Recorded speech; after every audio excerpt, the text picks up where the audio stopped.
आज जिस बात पे वीडियो बनाने जा रहा हूँ मैं शर्मिंदा हूँ और मतलब मैं सोच रहा हूँ यार मुझे इस पर बोलने का, अगर कोई दुनिया में मैं किसी को जानता हूँ जिसको इस टॉपिक पे बोलने का कोई हक नहीं है, वो मैं हूँ अपनी नज़र में। और भी होंगे यकीनन, और वो है कर्ज़।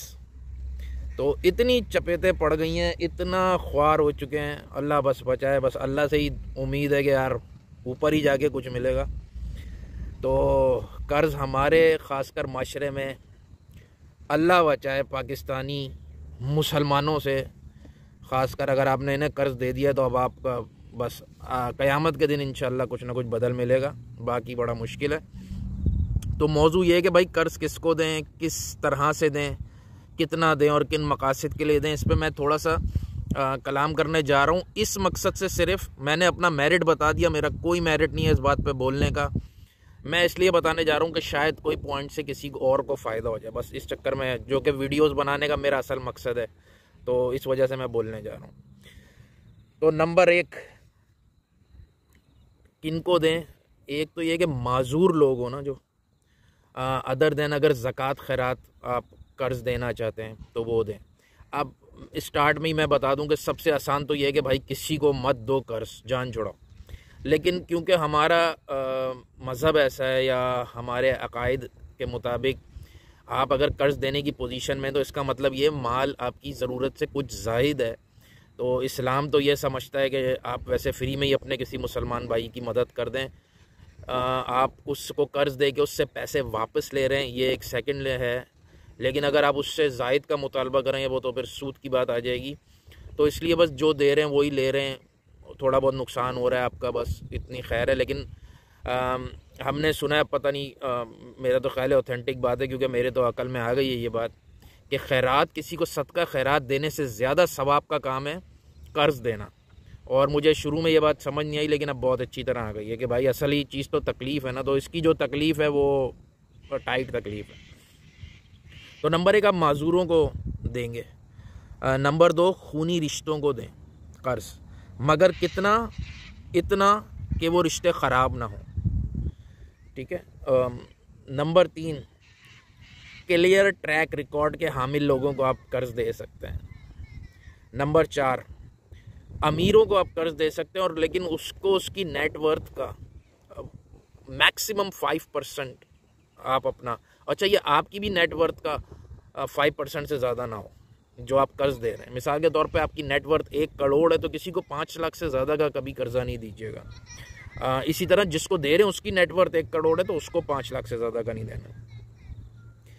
तो नंबर 5 जिस बंदे की कोई इज्जत हो उसको आप कर्जा दें, और वो यानी कि अपनी बेइज्जती के मामले में थोड़ा सेंसिटिव भी हो गया, उसको इज्जत का वो हो गया, यार अगर मेरी ये इस मामले में बेइज्जती हुई ना तो बहुत प्रॉब्लम हो जाएगी मेरे लिए।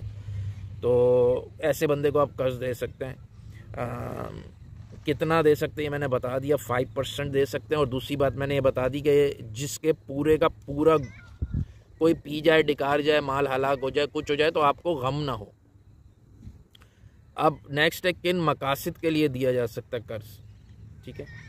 तो एक तो वो मकसद था कि ज़ाहिर है ये मकसद इसमें आ गया कि यार खूनी रिश्ते का मकसद आ गया, माजूरों की इमदाद मकसद आ गई, ये आ गई। लेकिन किसी को स्किल, वो अपना स्किल सेट रेस करना चाहता है या एसेट को रेस करना चाहता है किसी भी, तो आप उसको दे सकते हैं। लेकिन उसको आप पैसा नहीं देंगे, आप क्या करेंगे कि उसका स्किल, फ़लानी स्किल चाहिए, फ़लानी डिग्री, फ़लानी पढ़ाई के लिए पैसे चाहिए, जाके उसके इंस्टीट्यूट में जमा कराएं। आप किसी भी तरह एक बंदा हायर करके जमा कराएं। फ़र्ज़ करें हम मुल्क से बाहर हैं, यार मैं कैसे करूं, एक बंदे को 5,000 एक्स्ट्रा दो के जाओ इसके स्कूल की फ़ीस या यूनिवर्सिटी की फ़ीस जमा करो। और नंबर 2 काबिल इलाज बीमारी या कोई ऐसी तकलीफ़ जो कि आपके पैसे से किसी की तकलीफ़ कम हो जाए, उसको भी आप कर्ज़ दे सकते हैं। अब नेक्स्ट है कि ऐसे मकासद जिनके लिए कर्ज़ नहीं देना चाहिए, ये क्योंकि इसका कर्ज़ दिया तो आपको वापसी की बहुत प्रॉब्लम होगी, आप ही तकलीफ़ में होगे। और उसमें नंबर 1 है कंजम्पशन।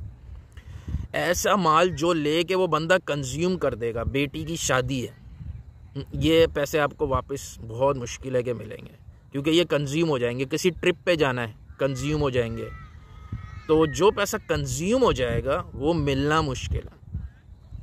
अब इसमें कोई छोटी मोटी एक्सेप्शन हो सकती है कि यार उसको आटा चाहिए, घर में खाना नहीं है, आपने पैसे दिए और आटा भी कंज्यूम हो जाएगा, लेकिन वो अब उस लेवल पे जाके वो तो आप फिर खैरात और ज़कात की भी आप बात वहाँ तक कर सकते हो, किसी की ये सिचुएशन हो, लेकिन आप कर सकते। नंबर 2, जिस चीज़ के लिए नहीं देना वो बिज़नेस के लिए, ख़ास कर ऐसे लोग जिनके पास ऑलरेडी रनिंग बिज़नेस ना हो, उनको तो बिल्कुल नहीं देना कि आइडिया है और मैं बिज़नेस खड़ा करने जा रहा हूँ और ये हो रहा है और वो हो रहा है, इसके लिए बिल्कुल नहीं देना। नंबर 3, कोई यूजेज, किस किस्म का यूजेज, यार घर लेना है, गाड़ी लेनी है, गिफ्ट लेने हैं, फलाना करना है, बच्चे का एडमिशन है, ये इस तरह के यूजेजेस में नहीं देना।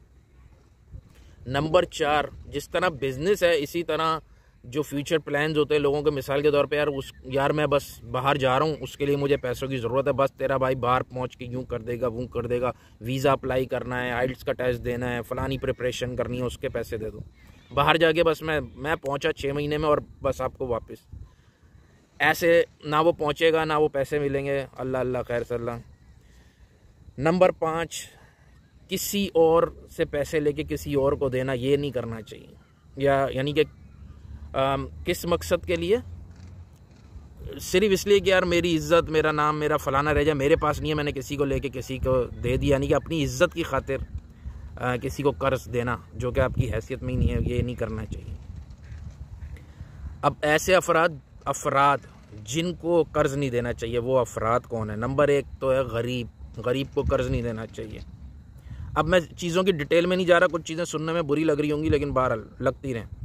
नंबर 2, क्योंकि हमें जो बुरा लग रहा है इस वक्त वो अल्लाह ही बस जाने हैं। नंबर 2, ख़राब ट्रैक रिकॉर्ड के हमें लोगों को नहीं देना चाहिए। जैसे बोल दिया कि नेटवर्थ का 5% से ज़्यादा हो, वो ऐसे अफराद को नहीं देना चाहिए। नंबर 2, जिनसे 2 तो नहीं, चौथा होगा कि जिनसे आपको रिश्ता या दोस्ती या ताल्लुक़ ख़राब होने का डर हो, उधर नहीं देना चाहिए। इसी तरह नेक्स्ट है कि वर्क प्लेस पे कर्जे नहीं देने चाहिए, ये बहुत हर्ट करता है, वर्क प्लेस वाला बहुत हर्ट करता है। इसी तरह ये जो साला बेनोई वाला और ये वो इस किस्म का लंबा लेके दे दिया और इसी पुट्ठे मकासद के लिए, ये भी बहुत हर्ट करता है। नंबर 5, जो लोग अपना लिविंग स्टैंडर्ड कम करके पैसे की बचत या मैनेज कर सकते हैं, जो कि ज़्यादातर लोग कर सकते हैं, लेकिन वो बहरहाल अपना लिविंग स्टैंडर्ड कम करके पैसा रेस कर सकते हैं, ऐसे लोगों को कर्ज नहीं देना चाहिए। उनसे यही एक्सपेक्ट करना चाहिए कि वो अपना लिविंग स्टैंडर्ड को कम करेंगे, क्योंकि ये बहुत तकलीफ़देह चीज़ होती है और ज़्यादातर लोग ये नहीं करते। वो समझते यही हमारी इज़्ज़त है कि हमारा लिविंग स्टैंडर्ड ये रहेगा, इतनी गाड़ी अब ले लिए तो इससे नीचे की गाड़ी नहीं चल सकती, इस ब्रांड के कपड़े पहन लिए तो इससे नीचे के नहीं पहन सकते, फर्स्ट क्लास बिज़नेस में सफ़र कर लिया तो अब इकॉनमी में नहीं कर सकते, तो ऐसे को नहीं। नंबर 6, ऐसों को नहीं देना चाहिए जिनको मना ना कर चुके हों। ये किसी ने रूल बताया था, बहुत अच्छा रूल है कि यार पहले आपने मना कर देना है और अगला मना होकर चुप होकर घर चला जाए, इस तरह का मना कर देना है, उसके बाद आपने फिर देना है, क्योंकि उससे एक चीज़ सॉर्ट आउट हो जाती है, जो मेरा भी एक प्रॉब्लम है, आर्ट ऑफ सेइंग नो वाली बात, कि आप नो नहीं कर सकते, तो आपने पहले नो करके वो वाला किस्सा तो मुकाए ना, कि आपको खुद पता चल जाए कि यार मैं ऐसा नहीं है कि मैं नो की वजह से नहीं कर पा रहा। लास्ट में है तरीका, किस तरीके से कर्ज दिया जाए।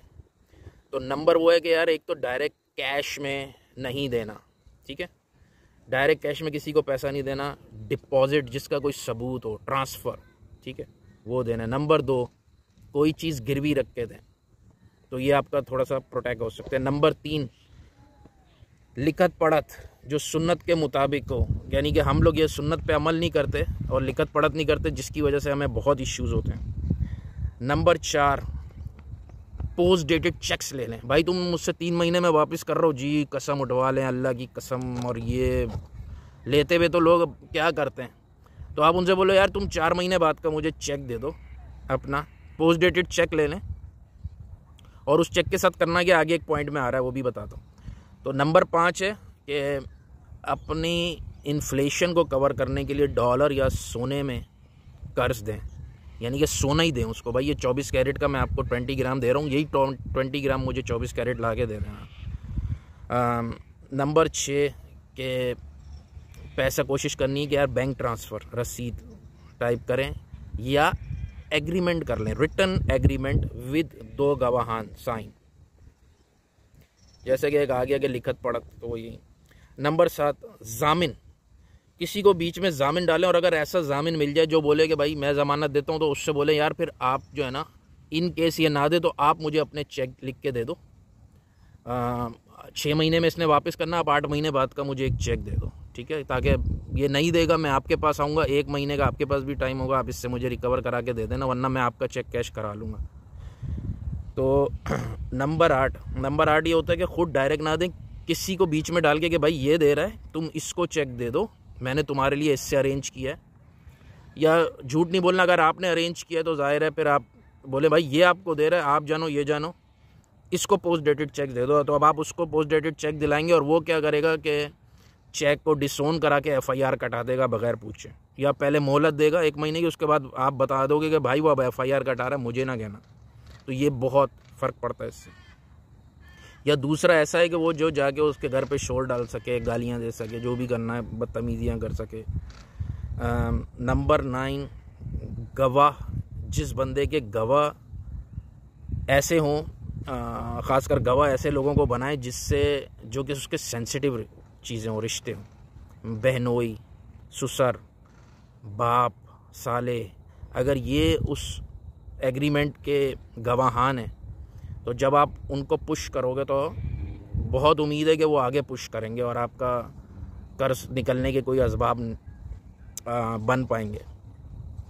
तो ये कुछ पॉइंट्स थे जो कि बड़े एक्सपेंसिव, बहुत पैसा खर्च करके सीखे, जिन पे मैं आज तक अमल नहीं कर पा रहा। बस ये मेरी गुफ्तगू अमल से खाली ही समझें, और हम तो लोगों के हाथों रुलियाँ भर रहे हैं। अल्लाह माफ़ करे आप सबको और बचाए। अल्लाह हाफिज़।